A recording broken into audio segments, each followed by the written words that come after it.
This morning, let's start with the sixth guideline of the KJV. Praise God. Concerns the margin, and the seventh guideline will also concern the margin. But the seventh guideline, which we're not going to try to do this morning, concerns the cross-references. And 6 would concern everything else, everything but the cross-references that are found in the margins. Or you might have a center column reference. The 1611 Bible had 2 margins on both sides of the page. And most Bibles today, I think, have a center column reference. Okay, it reads as follows. The marginal notes at all to be affixed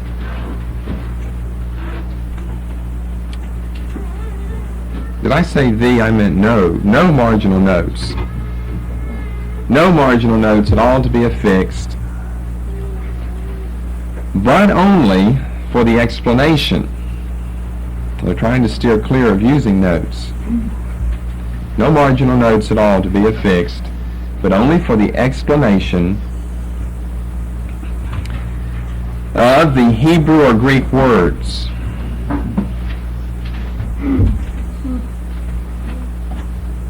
No marginal notes at all to be affixed, but only for the explanation of the Hebrew or Greek words, which cannot, without some circumlocution, be so briefly and fitly expressed in the text. Which cannot, without some circumlocution, spelled pretty much just like it sounds. Circumlocution means in a roundabout way. Be so briefly and fitly expressed in the text. I'll go through the whole thing again.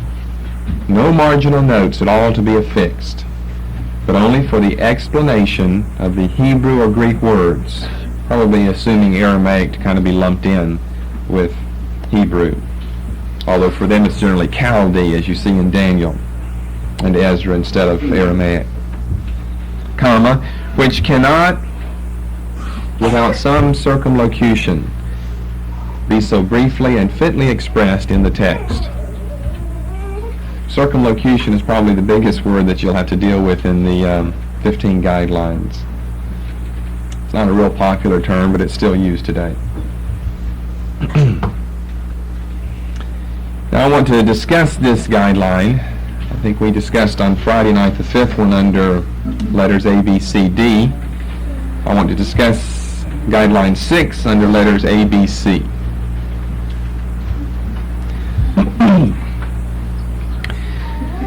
Okay, here's the first thing I'd like to say, point A. One purpose of the KJV that they were not trying to serve was that of a study Bible. And that is probably one of the greatest strengths of the KJV. No doubt influenced by the copious Calvinistic notes that were found in the Geneva Bible. Remember how offensive those were to the Anglicans. These extreme, rather copious Calvinistic notes that were found in the Geneva Bible. And so the KJV, its policy of no marginal notes at all. See, that's what they're saying, except, and they make one exception if you're trying to explain the original words in Hebrew and Greek. Then if you can't, or you're not for certain that you've explained it well enough in the text, then explain it over in the margin as well. And in addition to that, have nothing. In other words, don't say, now what this really means for the church is such and such, because then you've got a Bible with man's interpretation along with it. That's what your study Bibles are all about. It's just a minor commentary. It's meant to be a one-volume commentary, very, very brief. Even the NIV study Bible is very, very brief as far as the commentary is concerned, because you have the text of the Bible with the NIV translation along with comments at the bottom, all between 2 covers, all in one book. And this is a great strength of the KJV Bible. It's not that there's a sin to study Bibles, but they're not good Bibles to use on, your regular basis, because you're always, and there are no exceptions to this, myself included, you're always looking to the notes to see what that man had to say about that verse. And it's like what I said Friday night about the Jews in the intertestamental period. They were free to marry all the lost people in the world, as long as they were converted, first of all. And so study Bibles are great. You can have all the notes in the world in them, as long as your notes are perfect and they express the mind of God and the mind of Christ. Then that's fine. But what study Bible could we find that is really true of, where it is totally perfect? Well, that'd be impossible. I mean, it's inerrant would be the Scriptures themselves. And then when you start adding man's comments, they're going to miss it somewhere with a date or a name or a little precise explanation here or there. They're going to miss it somewhere. So this is a great strength of the KJV Bible. Now you can find KJVs today, such as Ryrie, with notes. You can find the Ryrie Study Bible with the KJV translation with his own notes. But that was not their intention originally. So this is a very wise, judicious guideline. No marginal notes at all to be affixed. What they're trying to steer clear of are those sectarian interests that we've discussed before. They don't want to allow those to slip into the margins. I mean, since you've got the Anglicans and the Puritans both working on it together, how could they ever agree on a commentary? They could never agree. I mean, they would have been there not 4 years, but 4 years, trying to agree on a commentary to fit their new Bible that became known as the AV or the KJV. So their desire was, and this probably was a byproduct of the Reformation, was let's leave the interpretation of Scripture open, which would then mean we place the right of interpretation in the hands of the common Christian. Remember, Luther taught the doctrine of the priesthood of all believers. So this is probably a byproduct of the Reformation. Leave interpretation open. I mean, obviously, every man, every scholar who had a hand in translating this Bible, he had his own opinions about what these verses would mean and what they didn't mean.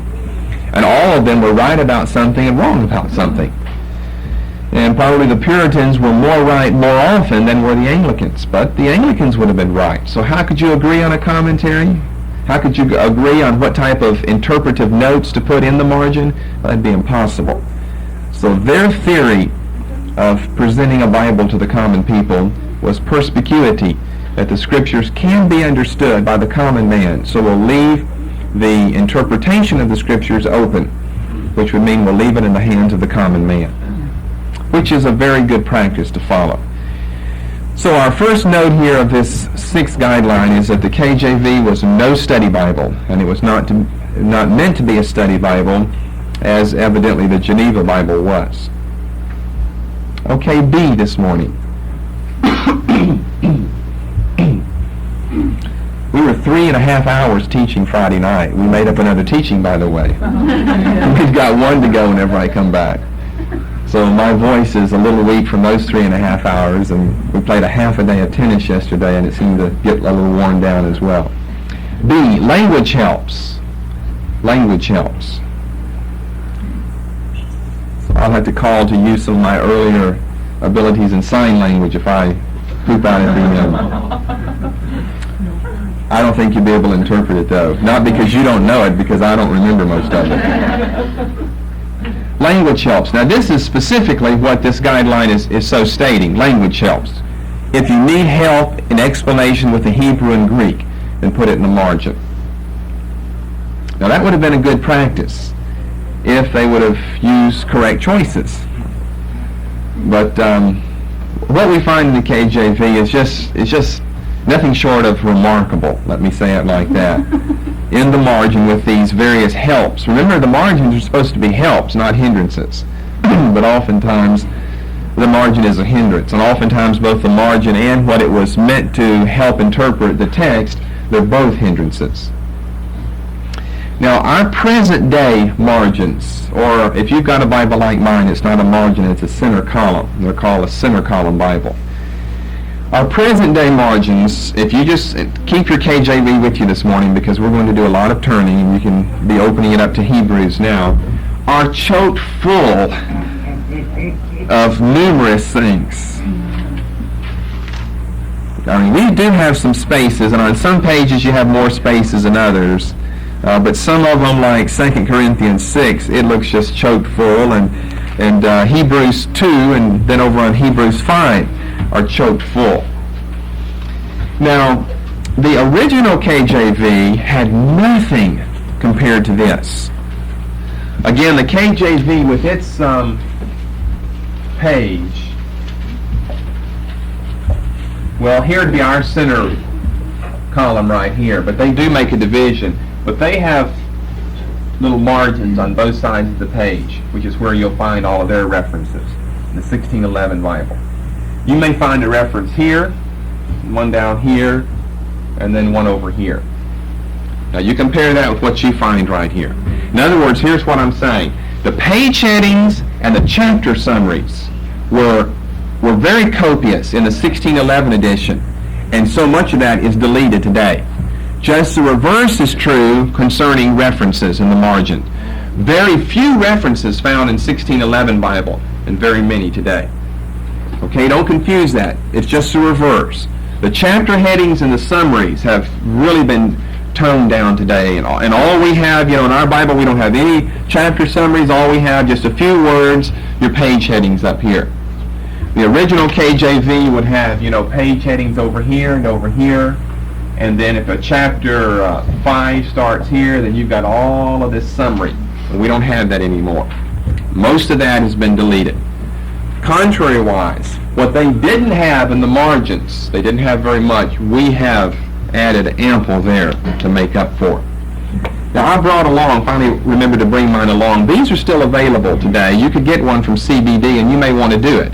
I don't know how long. They come out and then they disappear for a few years and they come back in print. It's a 1611 KJV.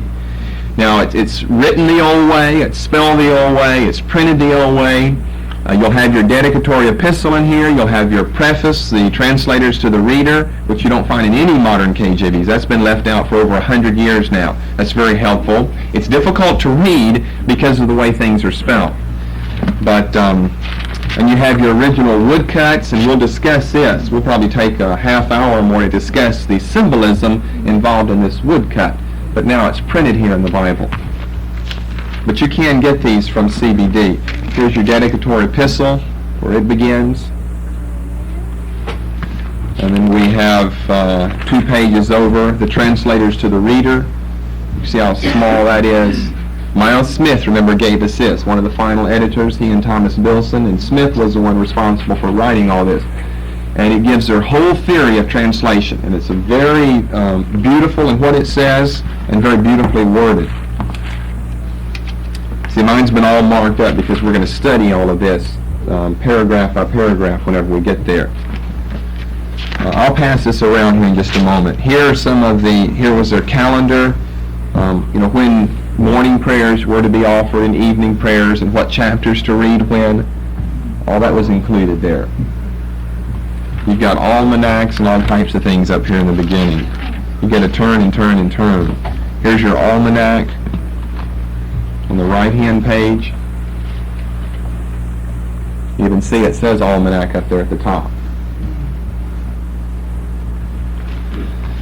Then I'll show you what some of these, and more calendars, and this would be feasts and holy days here.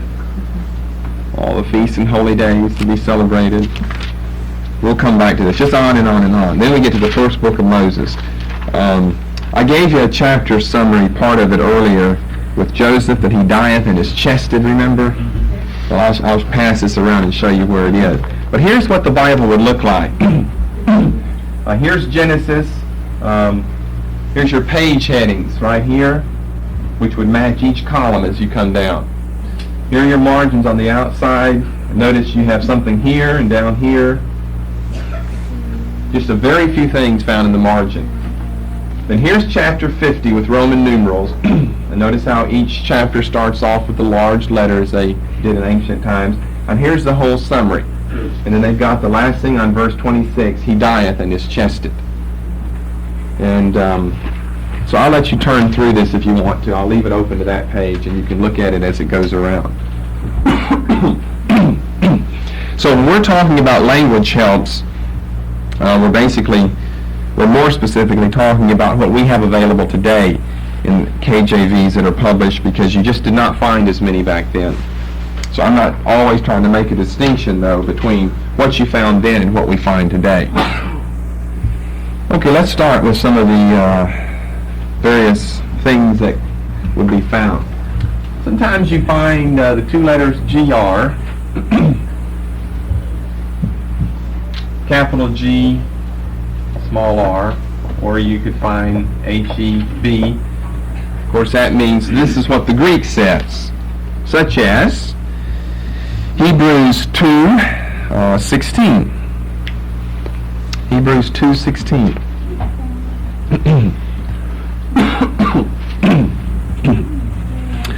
For verily, and I have a little number 3 superscript, he took not on him the nature of angels. And notice how much of that is italicized there. And we'll come to that. That will be C, italics, this morning. Hebrews 2:16. And we have over in the margin, he taketh not hold of angels, but of the seed of Abraham taketh hold. And what does it all begin with? GR period. This is what the literal Greek says. Other times you'll just find the word or. You'll find the word or, as in Hebrews 4:9. Now, they probably don't mean by that this is what the literal Hebrew or Greek says, because they would stay with what we just looked at. They probably mean we don't know which one it is. It's either this or it's that. Hebrews 4:9. There remaineth therefore then I have a number 6, rest to the people of God. Others with KJVs, are you finding the same things? You are? Okay. There remaineth therefore a rest to the people of God. 6 in the margin says, or keeping of a Sabbath. Or keeping of a Sabbath. Now, they probably didn't know which one they wanted to put or which one was best to put. But as I've said, I think last time, Sabbath is simply the Hebrew word for rest. So either one is fine because you're saying the same thing by either one. But they didn't know about this, ecclesiastical term, Sabbath. Should it be put in there that there remains a Sabbath? Are we really talking about a day of the week, or is it a period of rest? Well, you've read Hebrews 4. You know it's kind of difficult to interpret. Is this meant a spiritual rest for the Christian now, or is it millennial rest, or rest in heaven, peace of mind? What is it? Well, they didn't really know. So in verse 9, they just say, or keeping of a Sabbath. Now, you know from over the years in all of my teaching, I've often complained of the inconsistency of the KJV. Not only in its translation, but in its margins. It's very inconsistent there.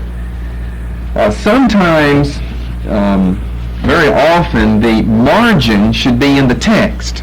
The text is wrong. The margin is right, which would mean the margin should be in the text. And, of course, many times the text is wrong, the margin is right, and the text should be in the margin. So we're saying the same thing. Let's stay here in Hebrews 4. We've already given you this verse earlier in another connection with names, verse 8. Hebrews 4:8. Here's where the margin is right, the text is wrong, and here they go to this little Latin abbreviation, i.e., which simply means in Latin, that is. E.g. means for example, i.e. means that is. Well, if it's that is, like this is what it should be, then why didn't you give it to us? Yeah. For if Jesus, i.e., that is Joshua. Well, if that's who it is, then put Joshua there then. Inconsistent. For if Jesus, i.e., Joshua, had given them rest, then would he not afterward have spoken of another day? And then in verse 11, the margin. And what I try to do with mine, let me show you what I do. If I've got verse 8, you do, of course, however you want to. And then you've got like a 5, this would be 8, and we've got 5 over here in the margin, i.e. Joshua. I just mark through that and, color this in with one of those yellow pens. It doesn't mark it out like this one does. You can see through it. So you bring that over in. As you're reading along, then you bring that over. I don't like all these lines and diagrams if I don't have to have them. I have enough of those as it is. So if I can escape that, then I would rather do that. Verse 11, let us labor therefore to enter into the rest, lest any man fall after the same example of And we have unbelief, and then in the margin we're back to an or instead of an IE. See, an IE, they know that they were wrong. That is, and they'll give us the margin. Or, we don't know. Well, they gave us unbelief in the last verse of the preceding chapter, so we see that they could not enter in because of unbelief. They didn't believe God. In Numbers 13 and 14, they didn't believe the report that although the 10 bad spies had come and said it's impossible, the 2 good ones said we can do it. They're bread for us. The Lord our God is with us, and they'll be bread for us. So it was certainly for a lack of faith. But if you don't have faith, then you disobey God. And so here it should be disobedience instead of unbelief, lest any man fall after the same example of disobedience. Hebrews 4:11. When you see over in the margin, you'll have disobedience. Yes. They have the word or. Does that mean it's a variant? Or it means they don't really know. And so it's either this or that. See, that's how we generally use the word or. It's either this or that. It can be this or it could be that. So they really don't know.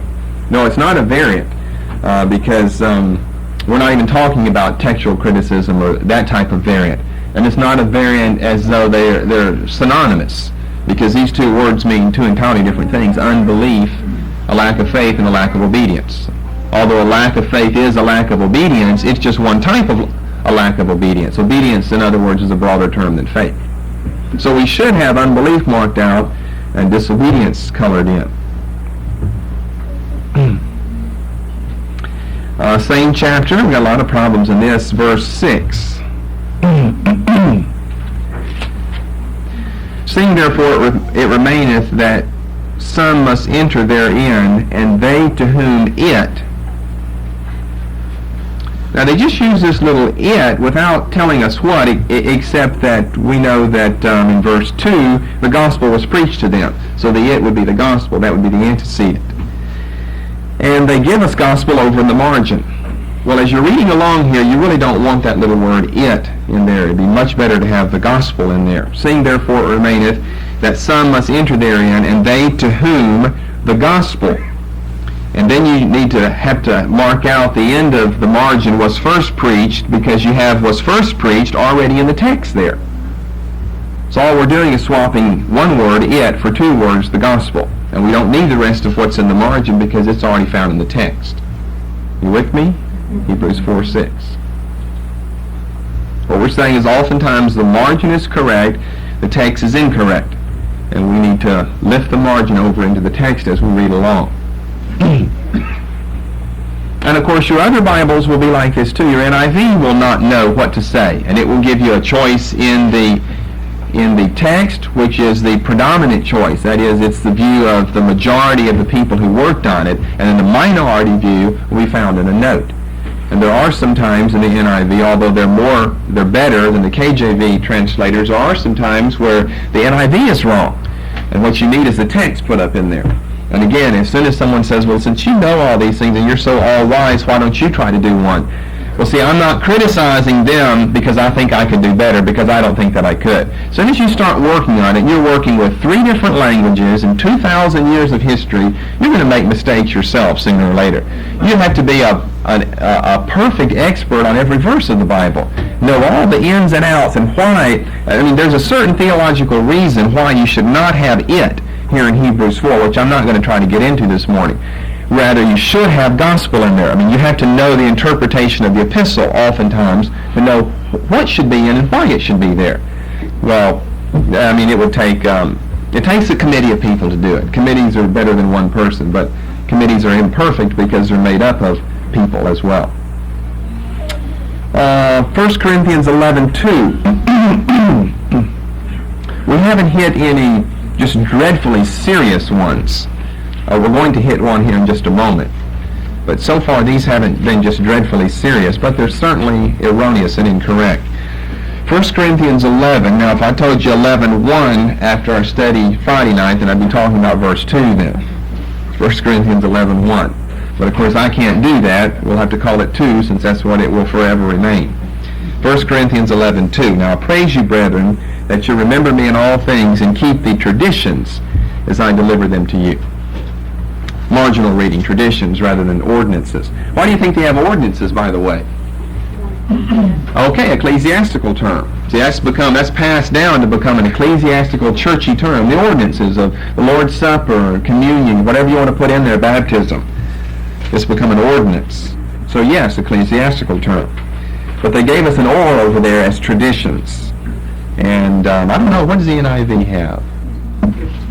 Teachings. That's good enough. I think NASB has traditions there. New American Standard has traditions. Just the traditions, the teachings that have been passed down. Ordinances carries too much of a churchy connotation to it. It would best not be there. Okay, let's hit another one that's not that important. 2 Peter 1:1. Do some of you already have some of these changed? Do some of you have all of them changed thus far? Some of you do, it looks like. That means I mentioned these along the way. See, these things have just popped out in teachings. Accidentally slipped out. 2 Peter 1:1.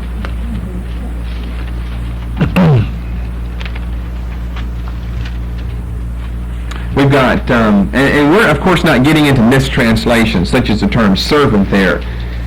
That's an entirely different study. That doesn't really fit under our guidelines. We will look at that later, by the way, in KJV. But servant, they didn't have servants, they had slaves then. You know, a servant is one who comes and works from 8 to 5 and gets a vacation and, sick leave and all this. And a slave doesn't. He doesn't get Sundays off or something. A slave is a slave. He's dirt. He's chattel. He's property that you own. And so servant has two, it's just this little black lady that comes in and serves you your tea, and you say, well, thank you, Miss Bessie, and she goes back out. That's not a slave, that's a servant there. And when we use the term servant, that's what we have in our mind, the thought of a servant, not a slave. And most of the time in the New Testament, doulos means slave and not servant. But we will get into that later, and I'm sure we'll address this matter of servant. So I have servant marked out, of course. I don't have slave marked in every time, because I know every time servant's marked out, slave has to be read. Now, our concern here is the first word. Simon, Peter, a slave and an apostle of Jesus Christ, to them which have obtained like precious faith with us through the righteousness of God and our Savior Jesus Christ.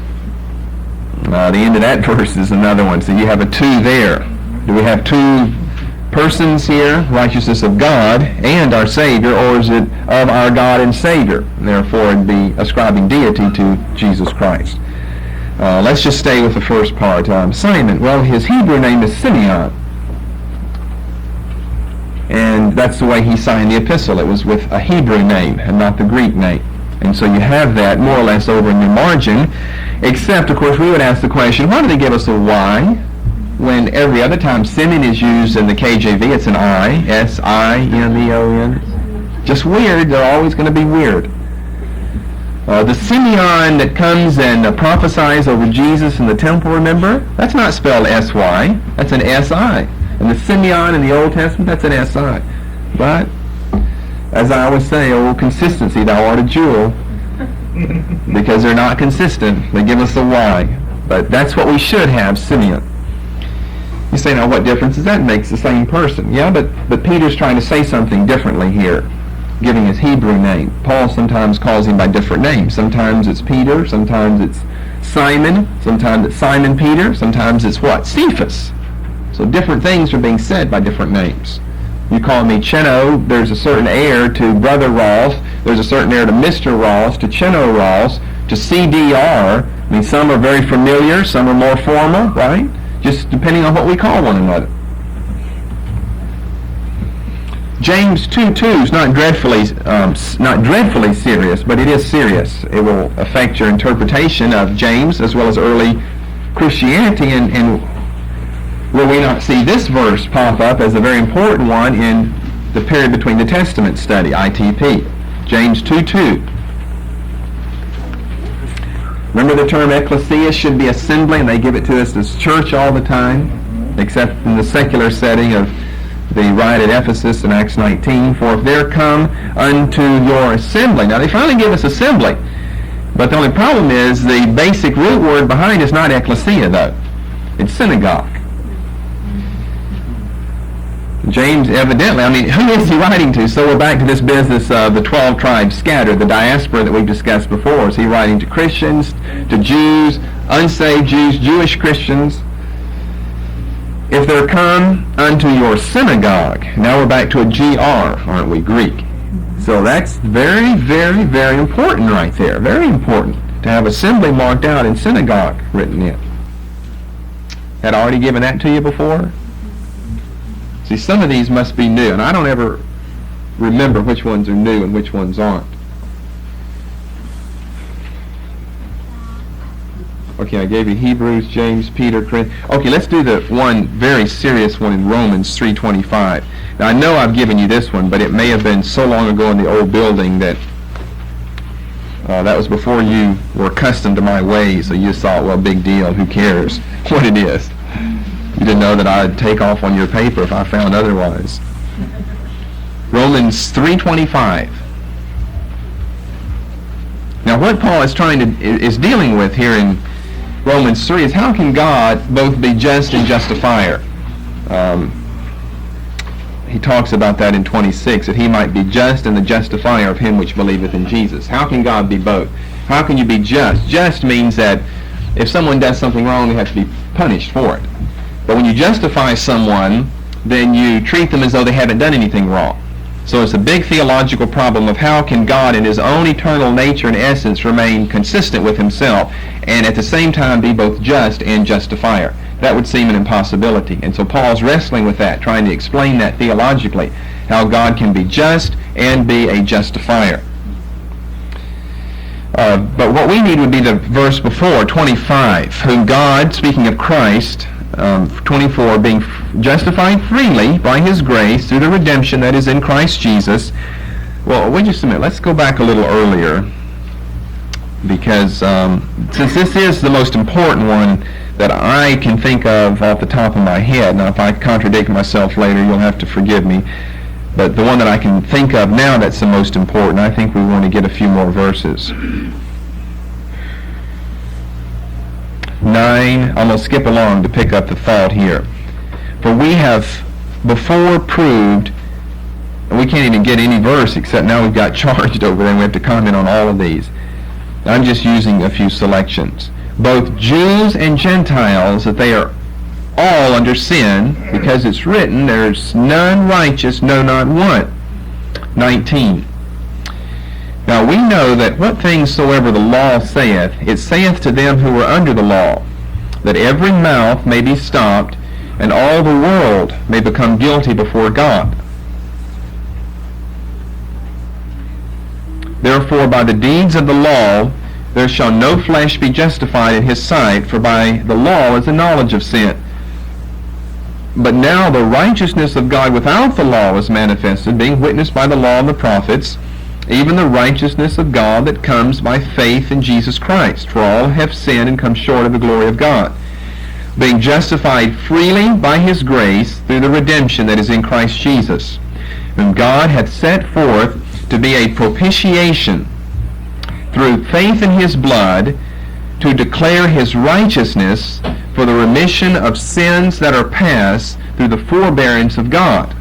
To declare, I say, at this time his righteousness, that he might be just and the justifier of him that believeth in Jesus. Now, it's a complicated argument that Paul is trying to follow right here.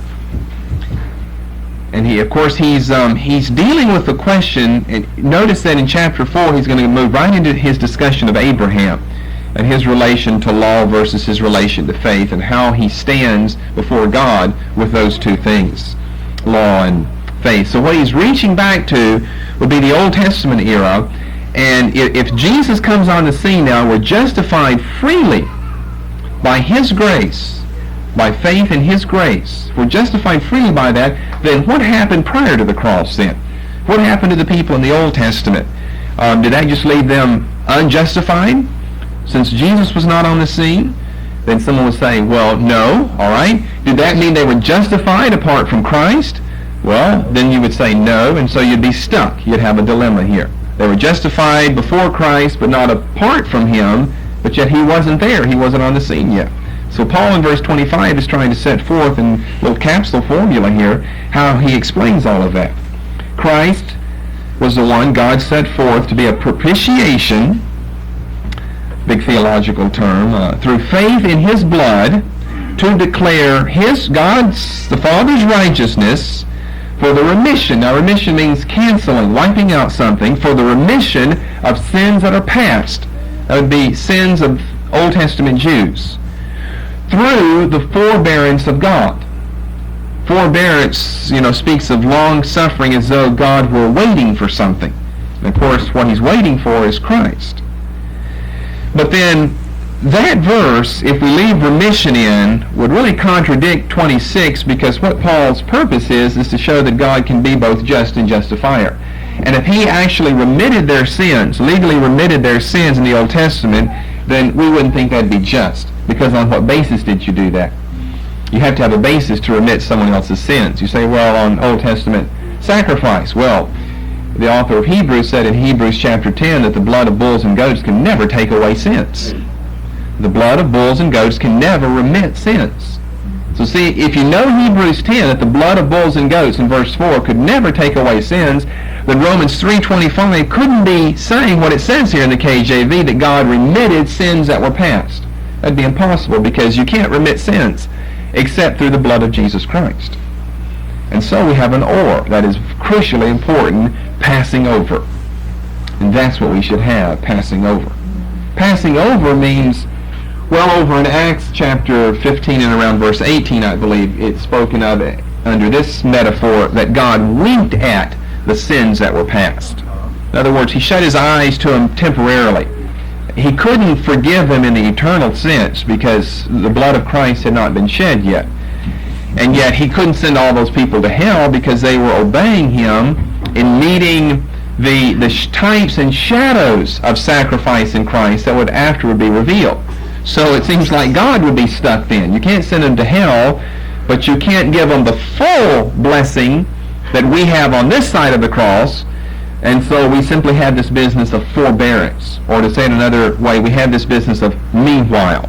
God passed over it. Meanwhile, God passed over their sins, waiting until Christ came, and He would eternally deal with all of their sins in Jesus Christ. Now that's just like the largest doctrine in the New Testament, the forgiveness of sins through the substitutionary, penal, vicarious work of Jesus Christ. So it would have to be a crucially important verse. And I'm not saying that I have said this morning all that could be said about that topic, but it's a thorny one. How did God deal with Old Testament Israel? Because if you open Leviticus chapter 1, which starts with the 5 offerings, the first one being the burnt offering in Leviticus 1, what did God say? If you will offer this offering, it will make an atonement for your soul, and I will forgive you. And that's the word in the Hebrew, I will forgive you. And so we come to the New Testament, that doesn't seem to square very well, because that forgiveness would be impossible without Jesus Christ. So we speak of things being said or done proleptically, and terms like that and events like that were proleptic terms, P-R-O-L-E-P-T-I-C, proleptically. In other words, something was done conditionally on the basis of what God saw in the future. So that you could start a book off and and tell us what the conclusion is going to be in so many words, but hidden. And you're kind of stating this proleptically, and it'll be further developed later on as you get to the end of the book. So, enough on that. But it's important. Maybe not so important for you as it was for those people. We're on this side of the cross, so they would want to know, what is this business? Am I going to hell or heaven whenever I die? I've done all I'm supposed to do with this sacrifice. So whether it's remission or passing over or just go to hell would make all the difference in the world to the Old Testament Jew. So in all of these cases, we've seen that the margin should be brought over. Where they're trying to help us with the Hebrew or Greek, should be brought over into the text and would have help. And then you just leave the word remission out. You don't need to stick that back in the text, back in the margin, because it's not remission. So you're not really giving us any help by putting that in the text. But then, of course, there are times when the margin is plainly incorrect. Hebrews 12. Hebrews 12. There are times where the margin is plainly incorrect. Hebrews 12. Let's let's do 24, and the same will be true in 13:20, and the same will be true in, so many places. Every time this word diatheke appears, I'll just spell it in English for you instead of Greek. Every time this word diatheke appears, it's going to be a thorny problem. And the two possible exceptions, or the two places that make it that much more difficult, would be Galatians 3 and Hebrews 9. Both of those passages will use diatheke, but they seem to use it in a different way. The whole argument, of course, is, are we talking about covenant or testament, or something that's pretty much like testament, will? Pretty much the same. Maybe a shade different meaning. Well, of course, we know how they have accepted it, and most English-speaking people have accepted it as testament. We don't call them the Old and the New Covenants, do we? We say turn in the New Testament to Matthew's Gospel. And to Jesus, the mediator of the New Covenant, would definitely be the better translation. And we'll do a study of this, I don't know where. I know I've worked up notes. Maybe that's NT Intro, I'm not for sure. But we'll look at all of the Hebrew term, the very Hebrew term, and suntheke, another Greek term that was a possible alternative for diatheke for the translators of the LXX, and what they chose and why they chose it. And then why we have problems, especially with Hebrews 9, maybe not so much with Galatians chapter 3. To Jesus, the mediator of the New Covenant. Testament in the margin's no good. It doesn't mean testament here, it means covenant. Hebrews 13:20. Through the blood of the everlasting covenant. Testament does us no good. And you'll find that in many other places. When Jesus, in other words, at the Last Supper, said this is the blood of the new what? Testament. Well, it should be covenant. We should have covenant. We don't need testaments either in the text or in the margin. So every place you find that, except Galatians 3 and Hebrews chapter 9, then you can do a little surgery on it. Those two would be questionable. Hebrews 9:15 through 17. But see, back in Hebrews 9, there you're going to, in those verses, 15 through 18, you're going to find it 3 times. Really 2 in the Greek and 1 italicized, 1 to supply the sense in the English. But then in verse 20, you'll find it a 4th time.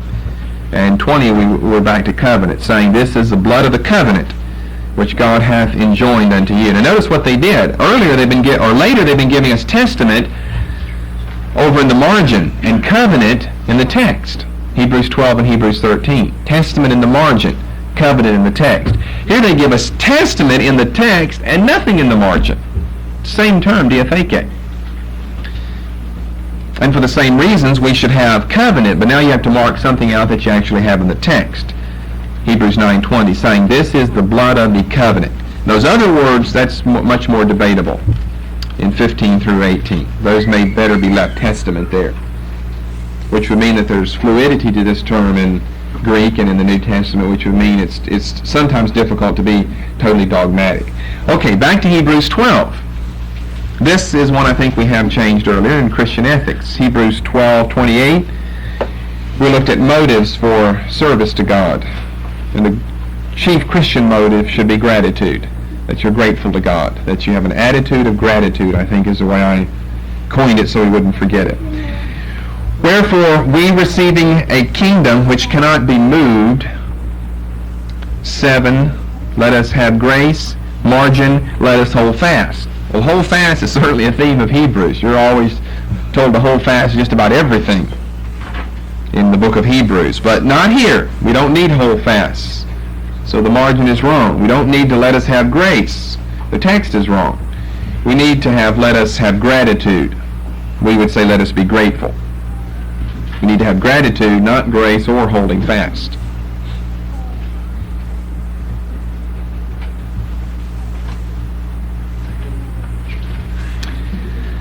Okay, another thing that we'll find. Let's move a little beyond that. Those are, and just, you can open to any page you want to and just find all types of little references there that have to be dealt with. I just flipped my Bible to Ephesians 6 and verse 12. Now, we changed these years ago in spiritual warfare. And they give us two marginal readings. They give us spiritual wickedness, and they give us high, and then italicized places. And so we changed it to wicked spirits in the heavenlies, which is what they gave us in the margin. Here the text is wrong, the margin is right again. Ephesians 6:12, the end of the verse. Spiritual wickedness in high places should be wicked spirits. Spiritual wickedness is just an abstraction, just wickedness up there. Paul's not saying we're just fighting against the abstraction of evil, but we're fighting against personalities, personal entities, wicked spirits, demons in other words, in heavenly places. This business of the personification of evil, we can use the term as an abstract, but we mean more than that. We mean that there is a personality behind the abstract, quote-unquote, evil that exists in the world. And of course, what all of the modernists want to do is say that all that we've done with this word right here is we've just tried to personalize abstract evil that's in the world by adding a D to it and calling it by a proper name, devil. But of course that's not true. Evil is not just an abstraction, and the devil is not just some medieval personification of abstract evil in the world, but he's a personal entity. And he's deceived those people who are saying this, and that shows how personal he is. He's very real. He's tricked them. Okay, let's go to something else. So now let's go to 1 Corinthians 12:3, where they simply transliterate. They simply transliterate the foreign term, here it would be Greek, and stick it right over in the margin. And stick it right over in the margin. Wherefore I give you to understand that no man speaking by the Spirit of God calleth Jesus accursed. Calleth Jesus accursed. A-C-C-U-R-S-E-D. And we have a marginal reading that I guess today we could say it's kind of become a word for us, but it's just the Greek transliterated anathema. Why do you think they put anathema there? Laura, you had the answer earlier. Same reason. It's an ecclesiastical term. All these anathemas, the Pope's going to anathematize, and the Pope of the Protestant Church will anathematize. It's become, an accepted church-type term. Anathema. Let him be anathema. But see, we don't know what anathema, the English person, that's not an English word. We know what a curse is. We know what it means when you're a curse. That means someone's going to put a curse on you. Anathema, you'd have to be told what that means. But of course, most church people know. Especially Catholics, they know what an anathema is. They know it's a curse. But then, on other occasions, they transliterate the Greek and stick it in the text. 1 Corinthians 16:22. If any man love not the Lord Jesus Christ, let him be anathema maranatha. Those are two Greek terms there. And thankfully, we more or less know what they mean. Although that maranatha is a difficult term to really come to grips with. Is it a statement or is it a prayer? Is it Lord come or is it the Lord is coming? One is a statement, one is just indicative. And one is a cry to God, a prayer to Him, Lord come, and one is the Lord is coming. So we won't get into that. But let him be anathema maranatha. Anathema maranatha, which is the way you'd pronounce it. Anathema maranatha instead of maranatha. But they give us a transliteration and stick it right in the text here. Now they gave us an anathema earlier, but that one in 1 Corinthians 12:3 was in the margin. Now they give it to us in the text. So we're saying that sometimes the margin helps. Sometimes it gives us what we need, such as in Romans 5:11, another very important verse. Romans is a weighty theological treatise in the New Testament. Not as important as 3:25, but very important in itself. Romans 5:11, where the margin is very helpful and the text is not. Now, in the text, we simply have the old English term that now is we've become very familiar with, that simply came from, 3 words. at one meant. When you became at one, you were together. Atonement would be that Christ reconciled God and man, so they became together. They were at one again. And so we join it all together and we get atonement from that. But atonement is strictly an English term. So that couldn't be the word to put in here because the New Testament wasn't written in English but in Greek. By whom we have now received the atonement. No, the reconciliation.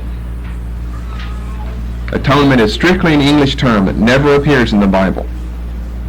Never should appear, that is. So we have reconciliation.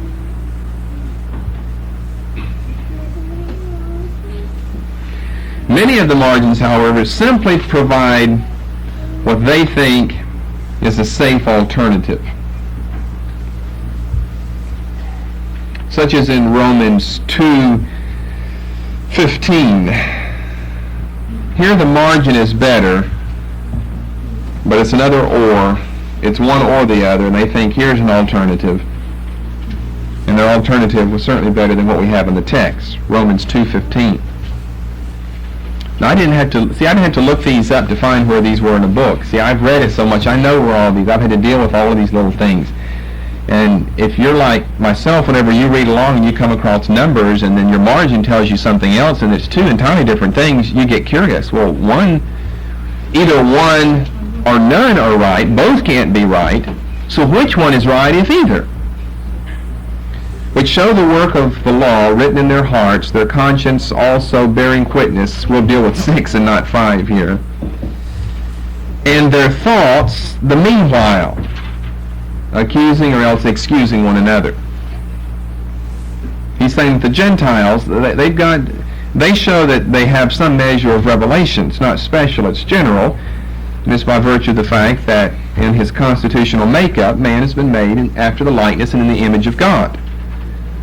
So he knows certain aspects of ethics and morality, which show the work of the law written in their hearts, their conscience also bearing witness, and their thoughts, meanwhile accusing or else excusing one another. In other words, what he's saying here is as they perform certain actions, their thoughts either accuse them with what they do, their conscience convicts them and says you've done wrong, or it excuses them and tells the man you've done right. Well, the meanwhile is really not a good translation. The literal Greek is what you have over in the margin, but they gave us or instead of gr for Greek, between themselves. What does the NIV have for that? Anyone there? Romans 2:15. Since they show that the requirements of the law are written on their hearts, their consciences also bearing witness in their thoughts, now accusing, now even defending them. Okay. And like the NASB has alternately. Sometimes your thoughts do this, sometimes your thoughts do that. The NIV breaks it up and uses more words to say what the NASB says in one word, alternately. That would be a better word here, alternately. On occasions, NIV says, sometimes it accuses, sometimes it excuses. That's what this phrase, between themselves. You don't get much out of that. That doesn't really help, between themselves, but between means you've got 2 points, and between speaks of somewhere, in between. So alternately, sometimes accusing, sometimes excusing, sometimes excusing, sometimes accusing. So they gave us the literal Greek, between themselves, but the word alternately would be better. The NIV is fine, it's just that it takes more words to say in one word what the NASB does. Their thoughts alternately accusing or excusing one another.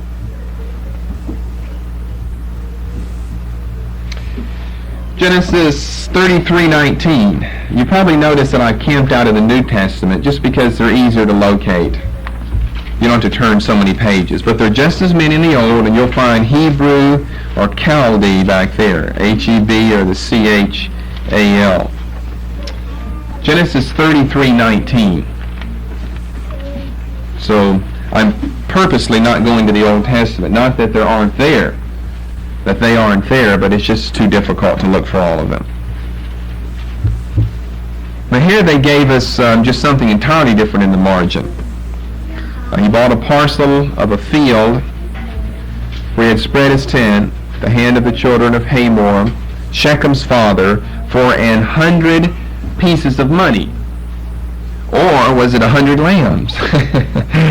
Well, there's all the difference in the world between pieces of money and lambs. So, in other words, anytime you see something like that where you're going to be quick to really be critical of them, come on, it's got to be one or the other, those aren't even related, then here's the clue. What they came up across was a difficult Hebrew term, a rare Hebrew term. And you just don't know how to deal with rare Hebrew terms. Those are those so-called hapex legomenon, words that appear only once. I'm not saying this word is strictly a hapex legomenon, but words that appear once or infrequently, you don't have enough contexts in enough places to derive some basic understanding of it. Now, the NIV probably just stays something with money, I would assume. Okay, what they've done, that's what I have in mind. I think the NASB just stays with money. 400 kesitats. Now what you're doing there is you're playing it really safe. You just transliterate the Hebrew. That way you can't be wrong. It's impossible to be wrong. We know that he gave him some kesitats. So you can't be wrong if you transliterate. But of course you're not very helpful when you transliterate. If you transliterate Maranatha or anathema or something, you may be okay because we know that. But no one knows about kesitats. So we'll study that later. I've got that worked up into other messages for weights and measures of the biblical periods. But that's what I have in mind, kesitas. You find kesitas in other places as well. And 100 pieces of money would be difficult to leave that anyway. And I think that's what NASB has because coinage was not invented until like the 4th or 5th century BC. So you don't have coins like we think of them of quarters and dimes. You can't have pieces of money. You have weights. You have weights and measures, not pieces. Coinage is something that's, well, it's just not applicable for the time and the date of Genesis 33. So what I had in mind are 100 kesitas. That's what I would suggest. Is that what the NIV has then? Silver. What do you have, Diane? That was in the footnote. Oh, okay. 100 kesitas. Okay. So they think that it means silver, evidently, but to be safe, they want to say, now here's what it really means. It really means kesitas. So they put kesitas down in a footnote. They give silver in the text? Okay. Do they give 100 pieces of silver? Okay. Well, you know that we dealt earlier with the problem of money and coinage. You know, what are you going to call coins? What type of rate of exchange are you going to give for it? It's a nightmare to try to deal with.